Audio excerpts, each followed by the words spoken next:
desejo de vir para Goiânia era muito grande. Eu orava desde o dia que eu saí, dia 18 de setembro do ano passado. Eu morei um tempo aqui e trabalhava na área de turismo.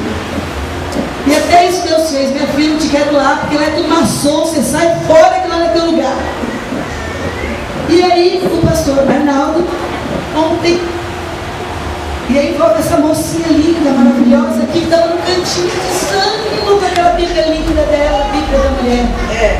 E eu não sabia, eu tinha esquecido que eu tinha que abrir a palavra, dá licença. Aí eu virei com essa moça e eu mexia lá em 2 Pedro.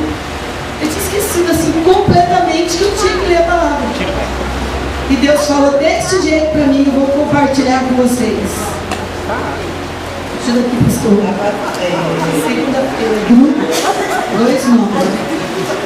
Isso eu não vou me esquecer nunca na minha vida.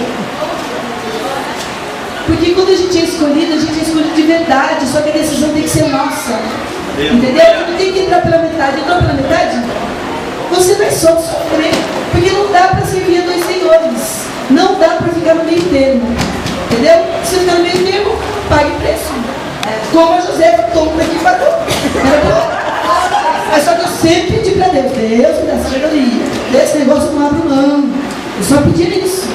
Aí depois pedi dinheiro, pedi um monte de coisa, eu não entendia nada. Diz assim lá em 2 Pedro 2:9. Foi mal, confundi isso hoje.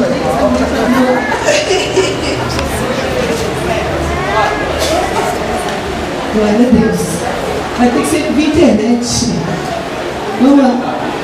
Vós, porém, sois raça eleita, sacerdócio real, nação santa, povo de prosperidade, exclusivo. Perdão, vou ler tudo de novo, vocês me perdoam, né? Vós, porém, sois raça eleita, sacerdócio real, nação santa, povo de propriedade exclusiva de Deus, a fim de proclamardes as virtudes daquele que vos chamou das trevas para uma luz maravilhosa.